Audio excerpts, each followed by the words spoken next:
بات کے طور پر میں ایک قرآن کی آیت آپ کی خدمت میں پیش کرنا چاہوں گا.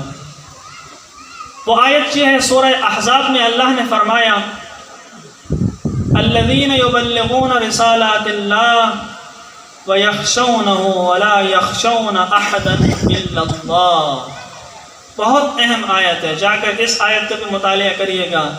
قرآن سے ہم ہر چیز سمجھیں.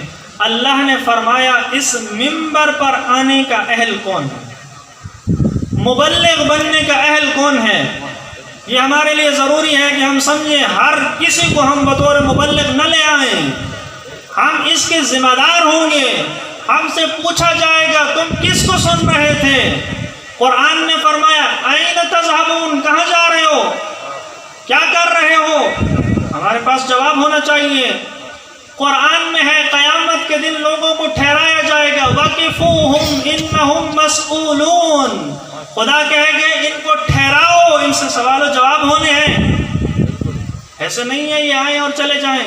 حساب و کتاب ہے، ہم سے پوچھا جائے گا ہم نے کس کو سنا، کیوں سنا. قرآن فرما رہا ہے کس کو سنو. قرآن فرما رہا ہے مبلغ کون ہے. بہت بہترین فارمولہ قرآن نے بیان فرمایا. خدا سے دعا ہے کہ ہم اس فارمولے کو سمجھ جائیں اور اس پر عمل پیرا ہو جائیں. ہمارے عزاداری کی ساری تحریفات ختم ہو جائیں. فارمولہ کیا ہے؟ اللہ نے فرمایا الذین یبلغون رسالات اللہ.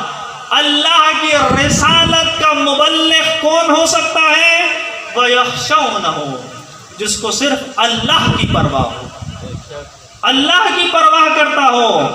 وَلَا يَخْشَوْنَ أَحَدًا إِلَّا اللَّهِ، اللہ کے علاوہ کسی وڈیرے کی پرواہ نہ کرے، اللہ کے علاوہ کسی بانی کی پرواہ نہ کرے، اللہ کے علاوہ عوام کی پرواہ نہ کرے، اللہ کے علاوہ کسی ملک اور چودھری کی پرواہ نہ کرے، بلکہ اللہ نے جو حق اس مبلغ کو سمجھایا ہے وہ جا کر عوام کو بتائے.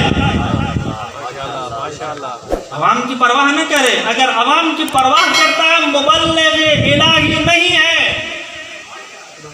اور عوام پر فرض ہے کہ عوام ممبر پر اس کو لائیں جو مبلغ الہی ہے، جو عوام کی پرواہ کرتا ہو، عوام کی منمانیاں مانتا ہو. عوام کے بارے میں تو قرآن نے کہا اولئک کالانعام. آپ جا کر پڑھیے گا اس کا کیا ترجمہ، میں یہاں ترجمہ نہیں کرتا، بلکہ اس سے بھی شدید کہا اولئک کالانعام بل ہم اضل. جا کر ہم پڑھیں، قرآن پڑھیں. تو لہٰذا ہم پر ضروری ہے کہ یہاں ایسے فرد کو لائیں جو ہماری معرفت میں اضافہ کرے، جو ہماری آگاہی و شعور میں اضافہ کرے. کہیں خدا نخواستہ ایسا فرد ہم نہ لے آئیں یا ایسے فرد کو نہ سنتے رہیں اپنی زندگی میں کہ جو ہمارے پاس تھوڑا بہت ایمان بچا ہوا ہے وہ بھی اچک کے لے جائے.